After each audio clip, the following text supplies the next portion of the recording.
Mm.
जय श्री कृष्णा। आप सभी को दीपावली पर्व की बहुत बहुत शुभकामनाएं। मैं पंडित ब्रिजेश रावल। आज हम जीवन में सक्सेस कैसे हो सकते हैं, उसके पीछे धर्मशास्त्र क्या कहता है और जीवन में नेगेटिव एनर्जी को दूर करने के लिए धर्मशास्त्र ने क्या क्या उपाय बताए हैं, वो विषय के ऊपर बात करेंगे। तो सबसे पहले प्रवचन स्टार्ट करने से पहले भगवान का नाम स्मरण करते हैं कि भगवान हमारे जीवन में अच्छे संस्कार और जीवन में भगवान उनकी भक्ति हमें प्रदान करे। तो सभी लोग 2 मिनट भगवान का नाम स्मरण करो। ओम वक्रतुंड महाकाय सूर्यकोटि समप्रभ निर्विघ्नं कुरु मे देव सर्वकार्येषु सर्वदा। मंगलम भगवान विष्णुर मंगलम गरुड़ध्वजः मंगलम पुंडरीकाक्षो मंगलायतनो हरिः। सर्वमंगल मांगल्ये शिवे सर्वार्थ साधिके शरण्ये त्र्यंबके गौरी नारायणी नमोस्तुते। ओम शांति शांति शांति सुशांतिर्भवतु। सर्वारिष्ट सर्व उपद्रव शांतिरस्तु। आप सभी का आज के प्रवचन के अंदर स्वागत। जैसे कि मैंने आपको बताया, आज का विषय है जीवन में कैसे सक्सेस हो सकते हैं। दूसरा, जीवन में नेगेटिव एनर्जी को दूर करने के लिए धर्मशास्त्र के अंदर हमें क्या क्या उपाय बताए हैं। तो सबसे पहले जीवन में सक्सेस कैसे होना चाहिए, वो विषय के ऊपर चर्चा करते हैं। आज के कलयुग में हर एक इंसान अपने जीवन में सक्सेस होना चाहता है। जीवन में सफलता प्राप्त करने के लिए हर एक मनुष्य अनेक प्रकार से प्रयत्नशील रहता है, मगर धर्मशास्त्र ये कहता है कि जीवन में आपको सफलता प्राप्त करनी है तो उसके लिए 3 चीज अति आवश्यक है। सबसे पहला, आपके जन्म के ग्रह। आपके जन्म के ग्रह जिस प्रकार का योग लेके आप जन्मे हो, जिस प्रकार का ग्रहों का चार्ट बना हुआ है आपके जीवन में, उस डायरेक्शन में आप जाते हो, अपना जीवन जीते हो, तो डेफिनेटली आप सक्सेस प्राप्त कर सकते हो। ग्रह आपके अनुकूल है, वो दिशा में वो समय पे आप जो चीज करते हो तो आपको जीवन में सफलता प्राप्त हो सकती है। अब सामान्य मनुष्य का प्रश्न ये होगा कि जीवन में सक्सेस होने के लिए हमें ग्रह तो पता नहीं है कैसे है, तो जीवन में कभी कभी कोई चीज आपको इजीली प्राप्त हो जाती है तो समझ लो उस समय आपके ग्रह फेवरेबल है। जो चीज मेहनत करने के बाद भी हासिल नहीं होती तो समझ लो उस समय आपके ग्रह प्रतिकूल है। एक श्लोक में ऐसा कहा है ऋषि मुनियों ने, ग्रहा राज्यम प्रयच्छन्ति ग्रहा राज्यम हरन्ति च ग्रहेस्तु व्यापितम सर्वम त्रैलोक्यम सचराचरम। हम लोग बिलीव करें कि ना करें, मगर धर्मशास्त्र में जो लिखा है वो सनातन सत्य है।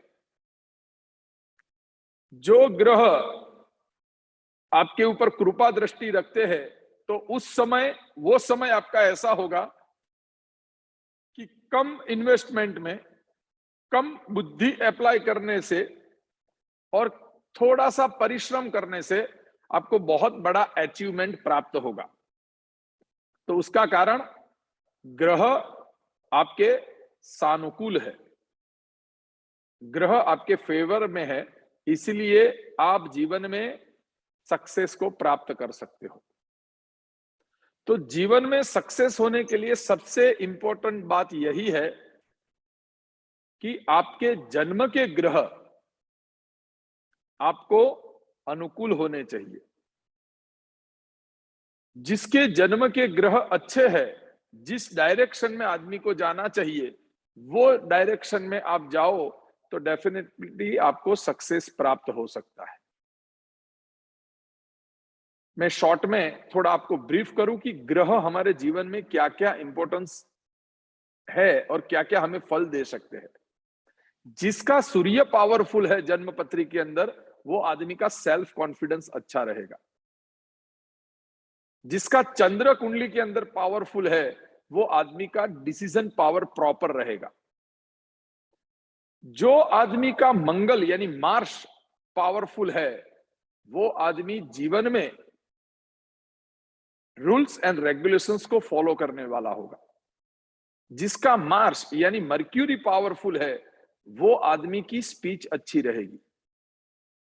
जिसका जुपिटर यानी गुरु बृहस्पति पावरफुल है, वो आदमी ज्यादा रिलीजियस होगा, ज्यादा धर्म को मानने वाला होगा और उसके साथ different types of multiple education होगा, डिफरेंट लाइन का नॉलेज होगा।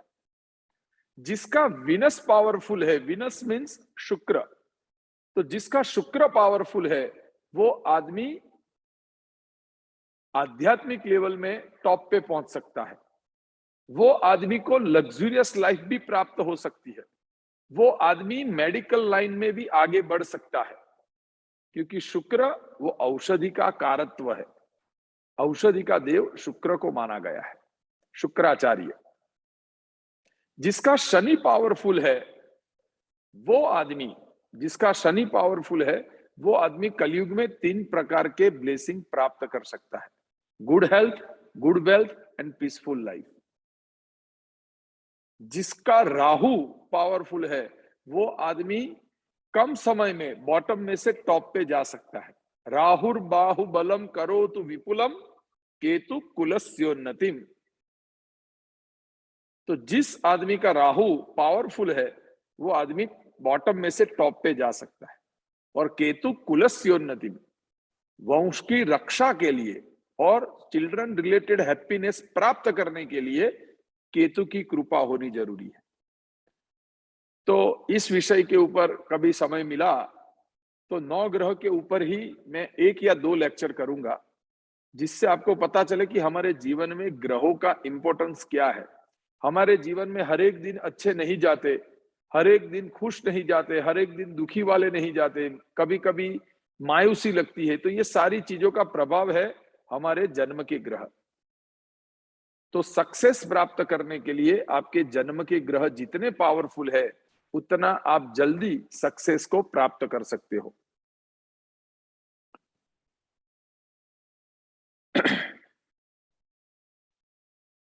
दूसरा है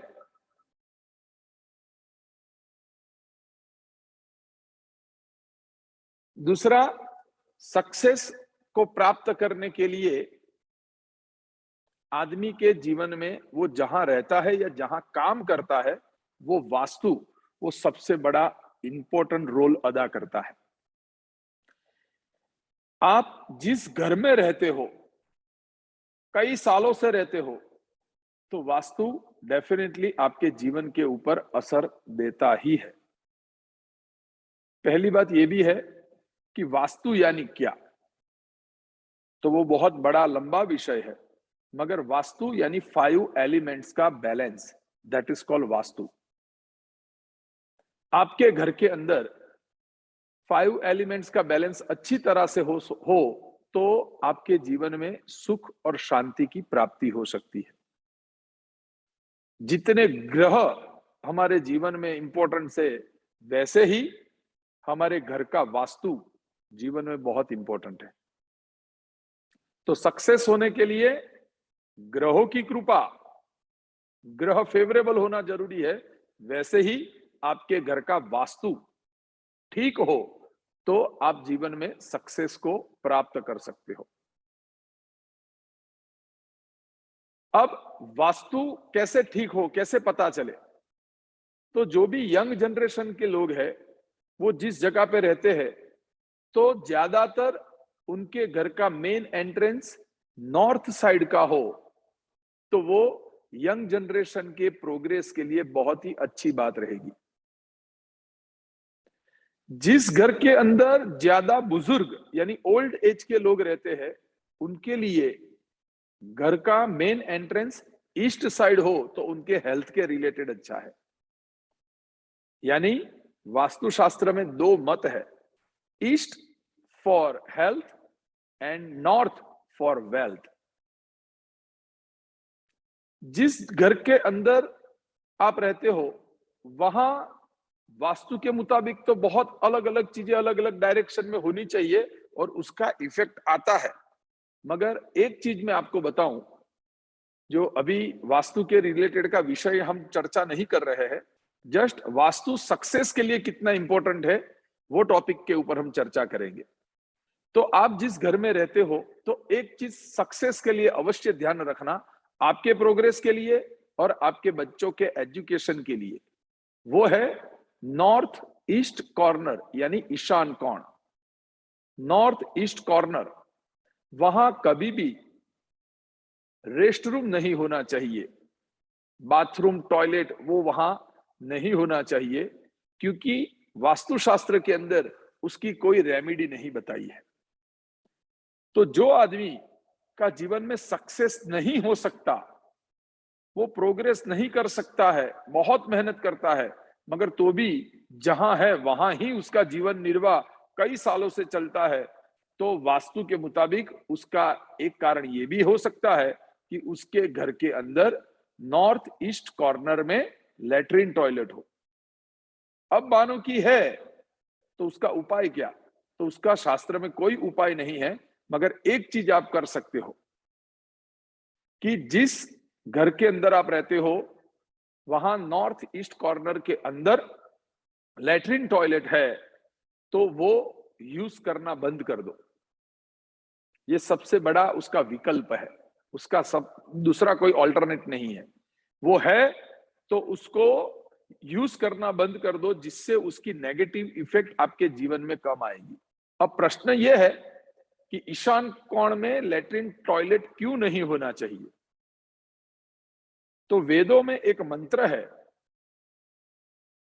कि 4 दिशा और 4 कॉर्नर, उसमें सबसे पवित्र जगह कौन सी मानी गई है 8 दिशाओं में?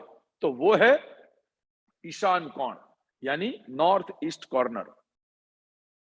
तो नॉर्थ ईस्ट कॉर्नर के रिलेटेड वेदों में एक मंत्र है, ईशान सर्व विद्यानाम ईश्वर सर्वभूतानां ब्रह्माधिपतिर ब्रह्मणोधिपतिर ब्रह्मा शिवो अस्तु सदा शिवो। सभी प्रकार की विद्या का देश वो है नॉर्थ ईस्ट कॉर्नर। ईशान सर्व विद्यानाम ईश्वर सर्वभूतानाम, यानी ये पूरे सृष्टि के ईश्वर, सभी प्रकार के जीवों को जीवन दान देने वाले परब्रह्म परमात्मा, उनका वास ईशान में है। इसीलिए भगवान शिव का एक नाम है ईशान। भगवान शिव का वास ईशान कॉर्नर में है। वास्तुशास्त्र के हिसाब से नॉर्थ ईस्ट कॉर्नर यानी जल तत्व। तो भगवान खुद अपना वास ईशान में रखते हैं, इसीलिए तो घर के अंदर देवस्थान यानी घर का मंदिर नॉर्थ ईस्ट कॉर्नर में हो, वो सबसे श्रेष्ठ माना गया है। तो मेन पॉइंट पे आते हैं, कभी समय मिला तो वास्तु के ऊपर चर्चा करेंगे। छोटी छोटी रेमेडीज के कारण हमारे जीवन में कैसे बदलाव आ सकते हैं, वो विषय पे कभी बात करेंगे।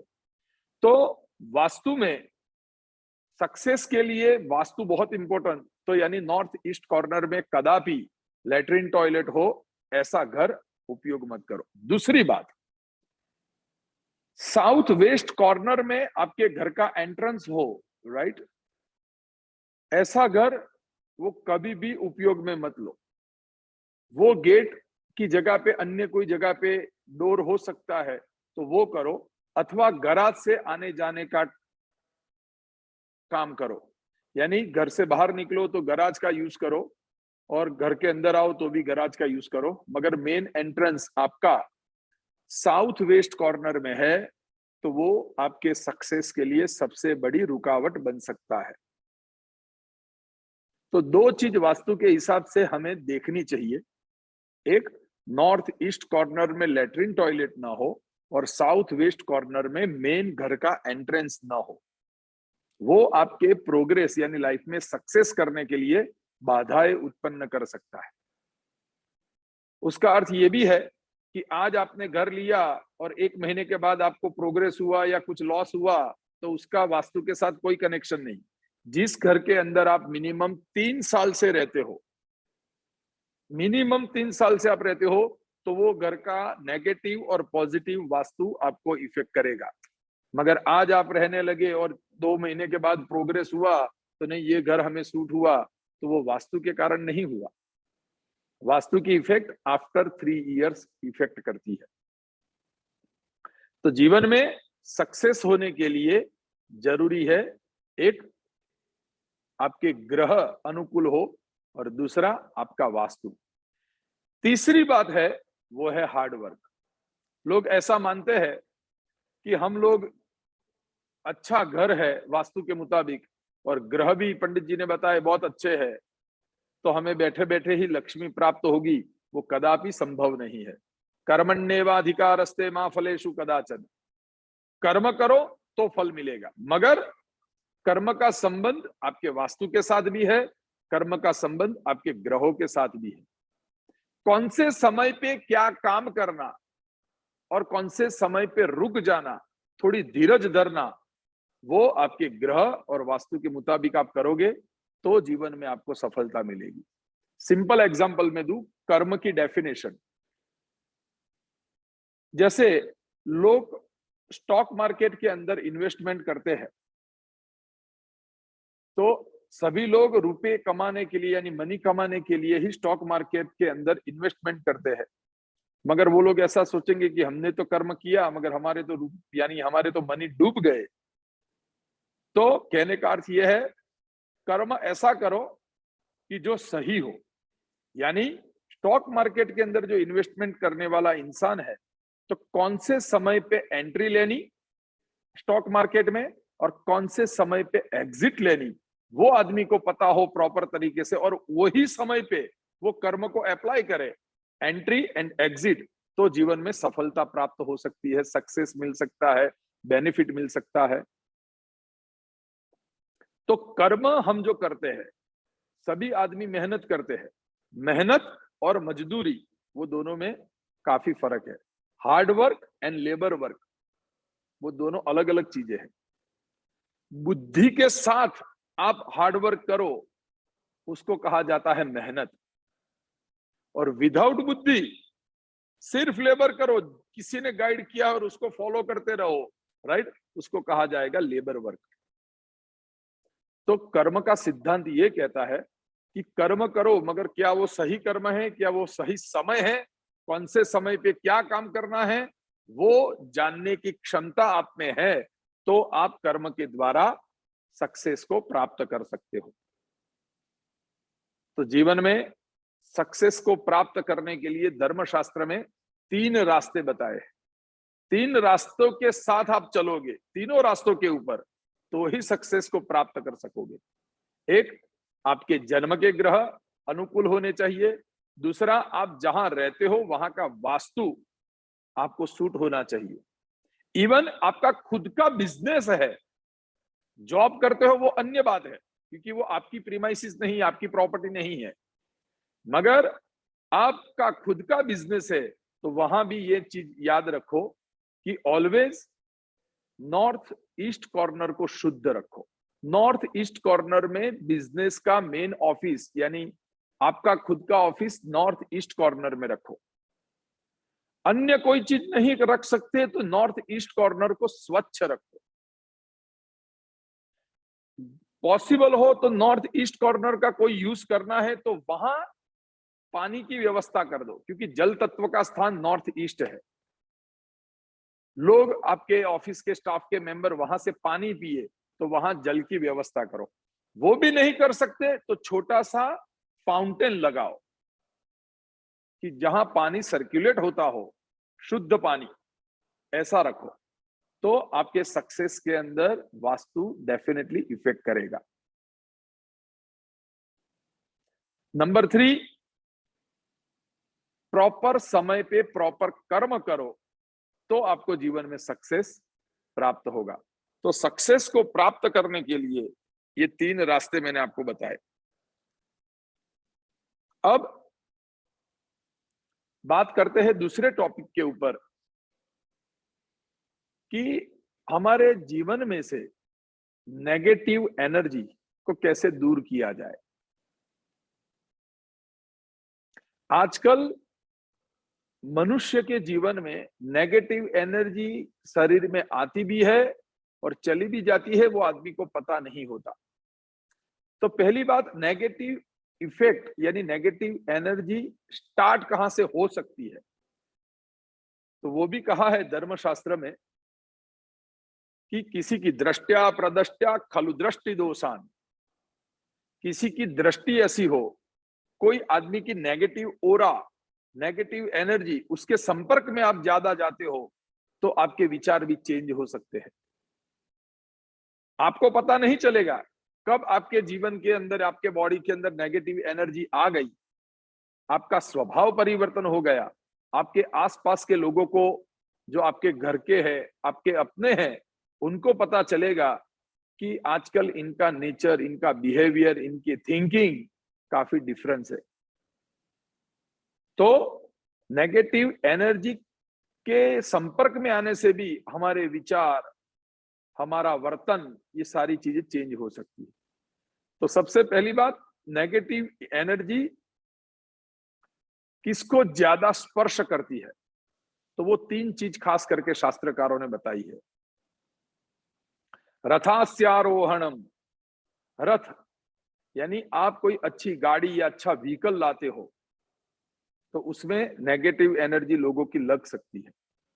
इसीलिए तो हम जब न्यू कार परचेस करते हैं या यूज कार हमारे लिए लेते हैं, तो जब कार हमारे लिए हम परचेस करते हैं तो सबसे पहले हम वाहन पूजा कराते हैं। वाहन पूजा के अंदर टायरों के नीचे लेमन रख के उसके ऊपर से गाड़ी को निकालते हैं। उसके प्रॉपर मंत्र है कि जिससे किसी की भी बुरी नजर हो, वो बुरी नजर को हम निकाल सके। वाहन पूजा से एक चीज अवश्य याद आई मुझे, हमारे धर्मशास्त्र में 8 चिरंजीवी बताए गए हैं। तो जो भी आदमी 8 चिरंजीवी का नाम स्मरण करता है तो वाहन में माता जी उसकी रक्षा करती है। अब देखो, वाहन का एक्सीडेंट आपके द्वारा होना, आपकी गलती के कारण या अन्य किसी के गलती के कारण होना, वो स्वाभाविक बात है। मगर एक्सीडेंट होने के बाद आपकी रक्षा होना, वो मेन इंपॉर्टेंट बात है। तो कहने का अर्थ यह है, 8 चिरंजीवी का मन में नाम स्मरण करके आदमी को गाड़ी चलानी चाहिए, जिससे वो 8 चिरंजीव के ब्लेसिंग हमें प्राप्त होते हैं। और जीवन में पुण्य की शक्ति वो बहुत बड़ी है। पुण्य के कारण आप जीवन में कोई भी चीज को प्राप्त कर सकते हो और कोई कठोर से कठोर चीज पुण्य के कारण आपको स्पर्श भी नहीं कर सकती। तो 8 चिरंजीवी कौन से? तो उसका एक श्लोक है, अश्वत्थामा बलिर्व्यासो हनुमांश्च विभीषणः कृपः परशुरामश्च सप्तैते चिरजीविनः सप्तैतांसं स्मरे नित्यं मार्कंडेय तथाष्टमं जीवेद वर्षशतं शाग्रम अपमृत्यु विवर्जिता। श्लोक के अंत में क्या कहा? अपमृत्यु विवर्जितम, आकस्मिक मृत्यु आपका न हो, इसीलिए ये 8 चिरंजीवी का मन में नाम स्मरण करना चाहिए। अश्वत्थामा महाभारत का एक सबसे सूरवीर पात्र वो है अश्वत्थामा, वो चिरंजीवी है।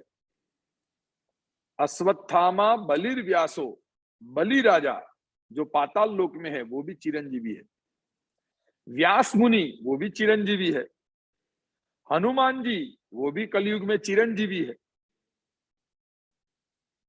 विभीषण रावण का भाई जो लंका का स्वामी बना भगवान रामचंद्र के द्वारा, वो भी चिरंजीवी में कहा जाता है। कृपः परशुरामश्च, कृपाचार्य जी यानी पांडवों के गुरु वो भी चिरंजीवी है। और भगवान परशुराम वो भी चिरंजीवी है। अश्वत्थामा बलिर्व्यासो हनुमांश्च विभीषणः कृपः परशुरामश्च सप्तैते चिरजीविनः। और 8वां नाम वो है दुर्गा सप्तशती के रचयिता, जिन्होंने माता जी की परम स्तुति 700 श्लोक में की। वो स्तोत्र 13 अध्याय में है, उसको कहते हैं चंडी पाठ, दुर्गा सप्तशती का पाठ, जो नवरात्रि के दिन या अष्टमी के दिन, अमावास्या के दिन हम लोग जो करते हैं वो है अष्टमी का पाठ, वो है दुर्गा पाठ। उसको संस्कृत में कहा जाता है दुर्गा सप्तशती। तो दुर्गा सप्तशती जिसने रचना की, जिन्होंने दुर्गा सप्तशती लिखी, वो है मार्कंड मुनि। तो वो भी चिरंजीवी में है। तो इसीलिए टोटल 8 चिरंजीवी है। 8 चिरंजीवी का आप नाम स्मरण करते हो एवरीडे, और आप अपना वाहन यानी व्हीकल चलाते हो, तो शास्त्र में ये आज्ञा दी है, अपमृत्यु विवर्जितम, वो आदमी का आकस्मिक मृत्यु नहीं होता। मैंने पहले भी कहा, एक्सीडेंट होना और उसमें बचाव होना वो दोनों अलग अलग बातें हैं। आपकी गलती या सामने वाले की गलती के कारण एक्सीडेंट हो गया, मगर उसके अंदर आपका बचाव होना, उसका अर्थ यही है कि आपने ये 8 चिरंजीवियों को याद किया है, और उनके आशीर्वाद से, 8 चिरंजीवी के आशीर्वाद से आपको गाड़ी में कोई भी ईजा नहीं हुई। चाहे गाड़ी टूट गई, टोटल हो गई, मगर आप और आपका परिवार उसमें बच जाओ, तो वो मानो कि 8 चिरंजीवी के आपके ऊपर आशीर्वाद है। तो बात कर रहे थे हम नेगेटिव एनर्जी की। तो नेगेटिव एनर्जी स्पर्श होती है, तो सबसे पहला रीजन है वो है व्हीकल। आप कोई भी वाहन लेते हो तो उसके द्वारा आपके जीवन में नेगेटिव एनर्जी किसी के द्वारा आ सकती है। दूसरी बात, आपका छोटा बच्चा, लड़का या लड़की जब छोटे होते हैं और अच्छी तरह से खा पीते हैं और किसी की नजर उसके ऊपर लग जाए, तो वो लड़का या लड़की खाना और पीना छोड़ देते हैं, बीमार पड़ जाते हैं। तो हमारे घर के बूढ़े लोग उसके रिलेटेड रेमेडी करते हैं कि भाई उसकी नजर उतारो। तो नजर उतारने का अर्थ क्या हुआ कि उसके जीवन में उन्होंने देखा कि ये लड़का या लड़की जो छोटा बच्चा है, उसको किसी की बुरी नजर लग गई, यानी उसके बॉडी के अंदर नेगेटिव एनर्जी का प्रवेश हुआ है, तो उसके लिए नजर उतारते हैं। तो नेगेटिव एनर्जी वाहन को स्पर्श होती है सबसे ज्यादा। दूसरा है छोटे बच्चे को वो तुरंत इफेक्ट करती है, उनको नेगेटिव एनर्जी सबसे ज्यादा लग जाती है। तीसरा है आपका घर, आपकी प्रॉपर्टी, आपका बिजनेस, ये सारी चीज वेरी सेंसिटिव है।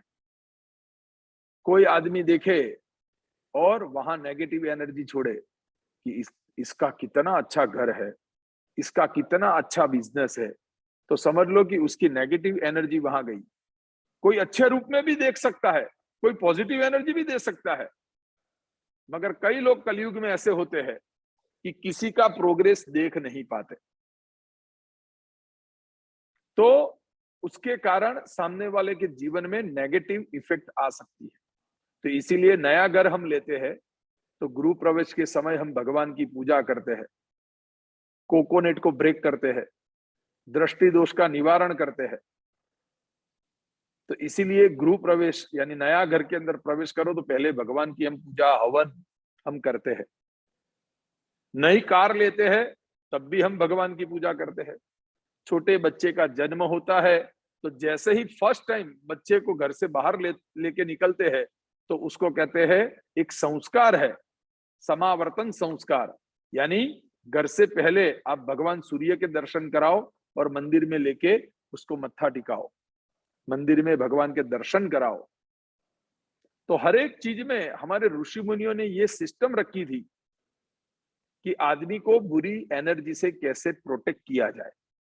इसीलिए हर एक जगह पे कहीं ना कहीं भगवान को अटैच किया। छोटे बच्चे का जन्म हो तो उसके बाद थोड़े समय के अंदर ही भगवान की पूजा करना, जिससे नेगेटिव एनर्जी उसके जीवन में से दूर चली जाए। नई गाड़ी लो तो भी सबसे पहले डीलर के पास से जब लेके आओ तो तुरंत व्हीकल की हम वाहन की पूजा कराते हैं। नंबर 3, घर नया लेते हैं, नई दुकान, नया ऑफिस, खुद के लिए कोई भी प्रॉपर्टी परचेस करते हो तो पहले पूजा कराते हैं, उसके बाद वहां हम शिफ्ट होते हैं। तो नेगेटिव एनर्जी 3 जगह से ज्यादा आ सकती है या तीनों जगह पे ज्यादा नेगेटिव एनर्जी इफेक्ट कर सकती है। अब मानो कि किसी की बुरी नजर लग गई तो क्या? तो सबसे पहली बात, आपके घर के अंदर बुरी नजर लगती है तो घर के अंदर साल में एक बार अवश्य भगवान को बुला के विधि विधान से पूजा करो और प्रार्थना करो कि मेरे जीवन में कोई भी प्रकार की नेगेटिव एनर्जी है वो दूर हो जाए। देखो यहां भी धर्मशास्त्र वो साइंस को साथ में लेके चल रहा है। आपका घर का जो मेन एंट्रेंस है वो मेन एंट्रेंस हम प्रॉपर दिशा में है कि नहीं वो देख के घर परचेस करते हैं। जब गृह प्रवेश करते हैं तो एंट्रेंस की पूजा करते हैं। लेडीज जो होती है घर की बहू, वो एंट्रेंस की पूजा करती है, उसको पानी से नहलाती है, पंचामृत से स्वच्छ करके उसके ऊपर चंदन और कुमकुम से पूजा करती है, पुष्प रखती है, कोकोनट का बलिदान वहां देते हैं और उसके बाद गृह प्रवेश करते हैं। तो ये जो द्वार की हम पूजा करते हैं तो शास्त्र में उस पूजा का नाम है द्वार शाखादि पूजा। द्वार और उसकी शाखा यानी जो फ्रेम है एंट्रेंस की, उसकी पूजा करके हम घर के अंदर प्रवेश करते हैं। तो उसका अर्थ यह है कि ऋषि मुनियों ने द्वार की पूजा पे जो देवताओं का आवाहन किया, तो उसके साथ हम लोग ऐसा बिलीव करते हैं, ऐसा मान के चलते हैं कि घर के अंदर कोई भी नेगेटिव एनर्जी का प्रवेश ना हो। मगर उसका अर्थ ये नहीं है कि गृह प्रवेश के दिन पूजा कराई पंडित जी ने और वो परमानेंट फिर ऐसा फिक्स हो गया।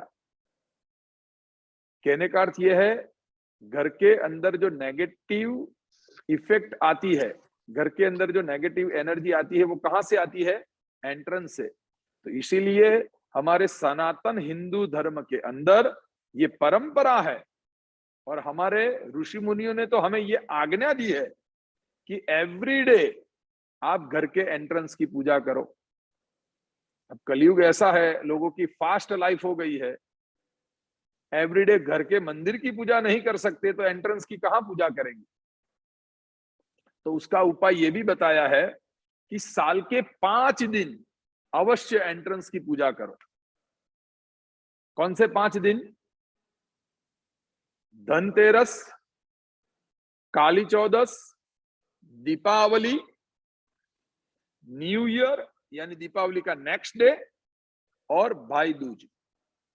ये 5 दिन ऐसे है कि घर की हर एक लेडीज को एंट्रेंस की पूजा करनी चाहिए, जिससे घर के अंदर नेगेटिव एनर्जी प्रवेश न करे। पानी से धो लो एंट्रेंस को, पंचामृत से धो लो, फिर से पानी यूज करो और उसके ऊपर चंदन पुष्प से, अक्षत से पूजा करो और कोकोनट का वहां बलिदान लो। कोकोनट को ब्रेक करके 2 साइड कोकोनट रख दो घर के बाहर एंट्रेंस पे। तो ये द्वार की पूजा हुई।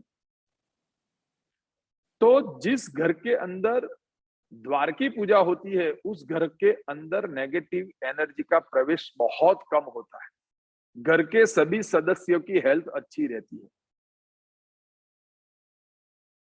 वैसे ही आपका बिजनेस का कोई प्लेस है, शुरुआत में बिजनेस बहुत अच्छा चलने लगा और किसी की नेगेटिव इफेक्ट आई, किसी की बुरी नजर लगी, तो मेहनत तो पहले के जैसे ही आप करते हो, इन्वेस्टमेंट भी पहले के जैसे, स्टाफ भी आपके पास इनफ है, तो भी बिजनेस के अंदर आपको बरकत यानी बेनिफिट नहीं मिल रहा है।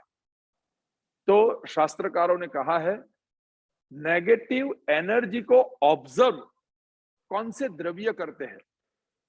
तो नंबर 1 सॉल्ट, नमक, वो सबसे ज्यादा नेगेटिव एनर्जी को ऑब्जर्व कर लेता है। नंबर 2 लेमन, वो नेगेटिव एनर्जी को सबसे ज्यादा ऑब्जर्व करता है। नंबर 3 ग्रीन चिली, हरी मिर्ची, वो नेगेटिव एनर्जी को ऑब्जर्व करती है। ग्रीन चिली ना मिले तो रेड चिली, उसको फिर जलाया जाता है, जो नेगेटिव एनर्जी को ऑब्जर्व कर लेती है। नंबर 4 पानी वाला कोकोनट, वो भी नेगेटिव एनर्जी को ऑब्जर्व करता है।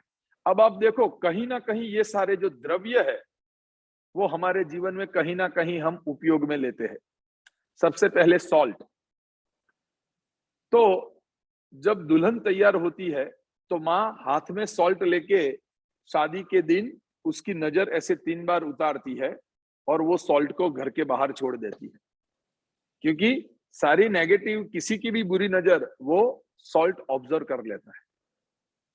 जब दूल्हा, जिसकी शादी है, दूल्हा जब बारात निकलती है तो उसकी सिस्टर उसके कान के पास कोई ना कोई चीज ऐसी आपने देखी होगी, जो बर्तन के अंदर हार्ड सॉल्ट यानी नमक के स्टोन यानी नमक के गड्ढे वो रखती है और ऐसे करके कोई कटोरी के अंदर और उसके ऊपर रुमाल बांध देती है और ऐसे बजाती है, जिससे दूल्हे को किसी की नजर न लगे। ज्यादातर राजस्थान, गुजरात, अन्य भारत के प्रदेशों में ऐसी परंपरा है कि जब दूल्हा शादी करने के लिए जाता है, घोड़ी पे बैठता है, तो उसकी सिस्टर ऐसे उसकी नजर, उसको कहते हैं लूण उतारना। लूण मीन्स नजर, किसी की नजर न लगे इसलिए कंटिन्यू वो ऐसे आवाज करती रहती है। सॉल्ट के गड्ढे लेते हैं और कटोरी के अंदर रख के ऊपर कॉटन का रुमाल बांध के ऐसे उसको बजाती रहती है कि नेगेटिव एनर्जी उसके आसपास न आए। तो सॉल्ट के द्वारा आप नजर को दूर कर सकते हो।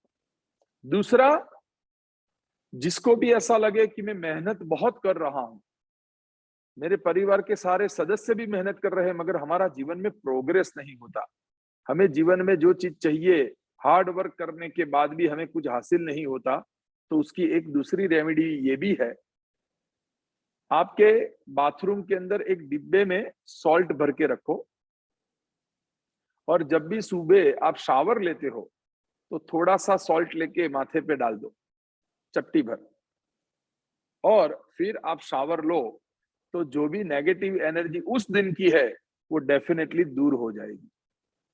ये प्रयोग आप करके देखना, जैसे जैसे समय जाएगा वैसे आपको पॉजिटिव फल मिलने लगेगा। तो एवरीडे स्नान करने से पहले थोड़ा सा नमक माथे पे डालना और पानी से स्नान करना, फिर आप शैम्पू लगाओ न लगाओ उसका कोई फर्क नहीं, मगर सॉल्ट डालने के बाद पानी डाल के स्नान कर लो। लेडीज और जेंट्स, बच्चे सभी ये प्रयोग घर पे कर सकते हैं। दूसरी बात, लेमन और मिर्ची। तो आपका बिजनेस का प्लेस जो है जहां तरक्की नहीं होती, तो वहां 2 ग्रीन हरी चिली और उसके साथ लेमन वो रख दो। जो भी नेगेटिव एनर्जी होगी वो डेफिनेटली ऑब्जर्व करने लगेगा। सुबह लगाएंगे और शाम तक वो पूरा हरी मिर्ची जो है वो रेड हो जाएगी, और जो लेमन है वो ग्रीन होगा या येलो लेमन, वो ऑलवेज डार्क होने लगेगा। तो समझ लो कि नेगेटिव इफेक्ट ज्यादा है, उसको रिमूव करके प्रीमाइसिस से बाहर डाल के नया लगा दो। ऐसे बार बार करने से होगा क्या, जो भी नेगेटिव एनर्जी है उसको वो ऑब्जर्व करने लगेगा। और जब लेमन लगाने के बाद लेमन और मिर्ची, 2 मिर्ची और लेमन अपने एंट्रेंस पे लगाया, उसके बाद धीरे धीरे समय लगेगा कि भाई 2 दिन, 3 दिन, 4 दिन के बाद वो लेमन ड्राई हो रहा है। तो समझ लो कि नेगेटिव इफेक्ट धीरे धीरे कम होने लगी है। ये प्रयोग करके देखना। ये आज का प्रयोग नहीं है, इंडिया में आदिकाल से यानी कई सालों से ये प्रयोग हमारे घर के बूढ़े बुजुर्गों ने ये प्रयोग करके देखा है और उनके जीवन में उन्होंने सक्सेस को प्राप्त किया है। जीवन में छोटी छोटी चीजें करने से हमारे जीवन में काफी हद तक पॉजिटिवली चेंजेस आ सकते हैं। दूसरी बात, कोई लड़का या लड़की या कोई घर का सदस्य जिसके जीवन में प्रोग्रेस रुका हुआ है, छोटा लड़का या लड़की मेहनत करते हैं मगर एग्जाम में प्रॉपर रिजल्ट नहीं ला सकते, घर का कोई सदस्य बिजनेस के अंदर तनतोड़ मेहनत करता है मगर उसको बिजनेस में सफलता नहीं मिलती, तो मंगलवार या संडे यानी संडे और ट्यूसडे दोनों में से कोई एक दिन सनसेट के समय उसको ईस्ट फेसिंग में बिठाओ, कॉपर का कलश लो, उसके अंदर पानी डालो और एक आधी स्पून या 1 स्पून सॉल्ट डालो उसके अंदर, और माता रानी का नवारण मंत्र का जाप करो। ऐं ह्रीं क्लीं चामुंडायै विच्चै। वो मंत्र का जाप करते हुए उसके मस्तक के ऊपर से क्लॉकवाइज 3 बार वो कलश का सॉल्टेड पानी उसके ऊपर से 3 बार घुमाओ, और वो पानी घर की प्रीमाइसिस के बाहर छोड़ाओ, हाथ पैर मुंह धो लो। तो ऐसा प्रयोग करने से केवल 3 या 4 बार ये प्रयोग करोगे एवरी संडे या एवरी ट्यूसडे, आपके जीवन में से काफी हद तक नेगेटिव एनर्जी दूर होगी, आपकी हेल्थ अच्छी रहेगी, आपके कार्य के अंदर धीरे धीरे आपको सफलता प्राप्त होने लगेगी। तो ये छोटी छोटी रेमेडी का उपयोग करके जीवन में हम सक्सेस को प्राप्त कर सकते हैं और नेगेटिव चीजों से हम अपने आप को और अपने फैमिली को प्रोटेक्ट करके रख सकते हैं।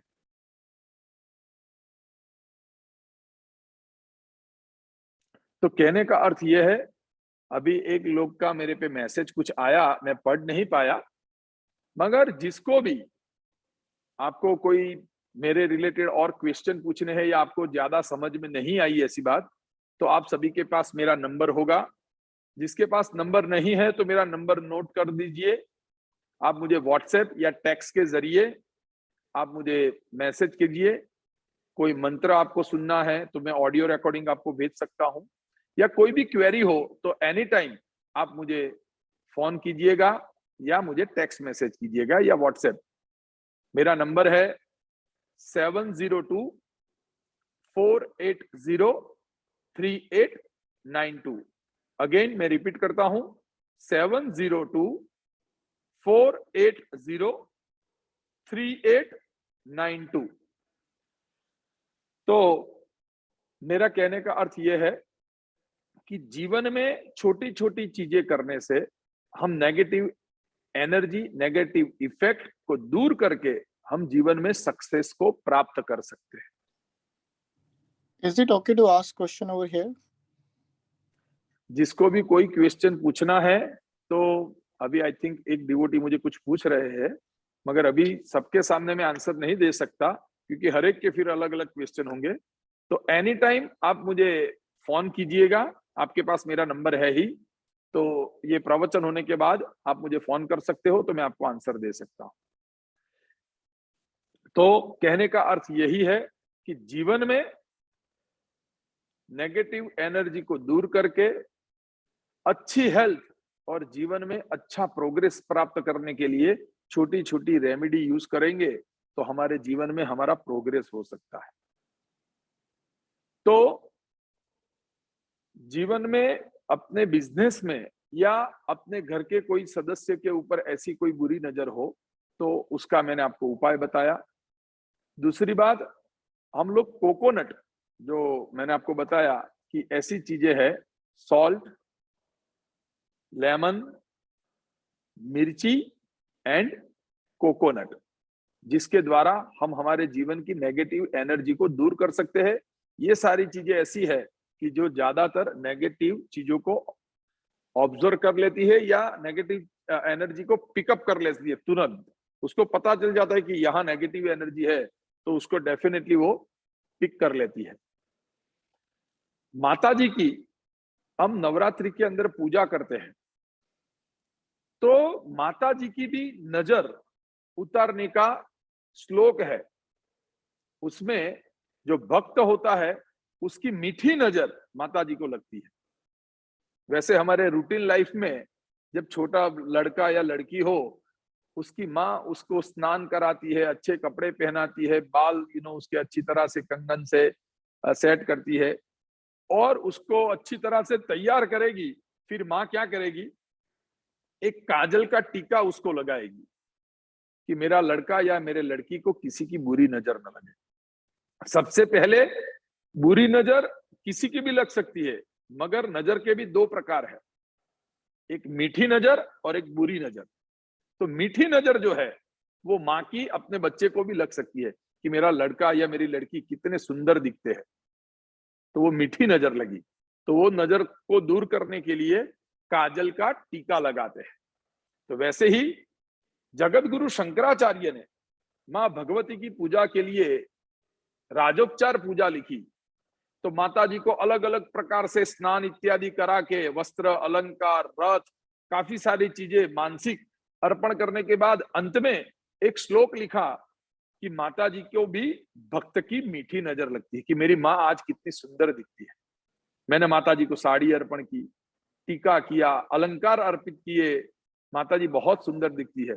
तो वो दृष्टि दोष के निवारण के लिए वहां मीठी नजर, माता जी को भी स्पर्श न हो, इसीलिए एक श्लोक लिखा है, दृष्ट्या प्रदृष्ट्या खलु दृष्टि दोषान संहर तुम्हारात प्रथित प्रकाशा जनो भवेन्द्रेण पदाय योग्यम तस्यै तदेवं लवणाक्षि दोषः। ये श्लोक जगतगुरु शंकराचार्य ने मां भगवती की पूजा के लिए लिखा कि माता जी को भी भक्त की मीठी नजर न लगे। इसीलिए एक पात्र के अंदर योगट, सरसव, लवण यानी कि सॉल्ट यानी नमक, दुर्वा जो गणपति को अर्पण करते हैं वो, ये चीज रख के माता जी के ऊपर आसपास ऐसे 3 बार राउंड करना, जैसे आरती करते हैं वैसे, और वो सारी चीज दृष्टि दोष दूर करती है और उसको बाहर जाके ड्रॉप करना होता है। तो जीवन में नेगेटिव एनर्जी के कारण हमारे जीवन में प्रोग्रेस रुक सकता है। छोटी छोटी चीज जो मैंने आपको बताई, वो चीजों के ऊपर हम हमारा ध्यान फोकस केंद्रित करें तो डेफिनेटली हमारी हेल्थ भी अच्छी रहती है और बुरी नजर का जो प्रभाव है वो दूर निकलता है और हमारे जीवन में हमें सफलता यानी सक्सेस प्राप्त हो सकती है। तो आज का विषय यहां ही समाप्त करते हैं। जिसको भी आज के विषय के रिलेटेड और कुछ जानना है, कोई मंत्र जो मैंने बोले वो मंत्र का आपको ऑडियो रिकॉर्डिंग चाहिए, वो भी मैं आपको भेज सकता हूं। तो प्रवचन के बाद आप मुझे फोन कीजिएगा या कभी भी आपको समय मिले तो फोन करके आपके मन के जो भी प्रश्न है वो आप मुझे पूछ सकते हो। बस भगवान आपके जीवन में सभी प्रकार की उन्नति दे, रक्षा करे। आज का दिन का मैं यही आशीर्वाद देता हूं। एक मंत्र पढ़ता हूं, सभी लोग 2 हाथ जोड़ के अपने अपने आराध्य देव का मन में नाम स्मरण कीजिए। एक ब्राह्मण हूं तो आपको यही आशीर्वाद दूंगा कि भक्ति के कारण आपके जीवन में उन्नति हो। आदमी जीवन में जो सोचता है कि मैंने जो कहा, मैंने जो सोचा, मैंने जो देखा वो सत्य है, मगर कभी वो सत्य नहीं होता। सही क्या है, गलत क्या है, वो ईश्वर की कृपा और माता पिता के आशीर्वाद न हो तो हमें वो पता नहीं चलता। तो बस आज मैं भगवान को यही प्रार्थना करता हूं कि आपको जीवन में भक्ति के माध्यम से जीवन में सक्सेस प्राप्त हो, ये मैं आशीर्वाद देता हूं। सभी लोग 2 हाथ जोड़िए और भगवान का नाम स्मरण कीजिए।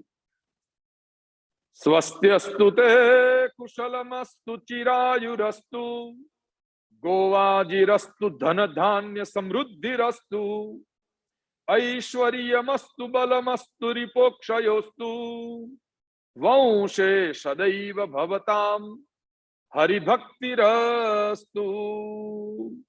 ओम शांति शांति शांति सुशांतिर्भवतु।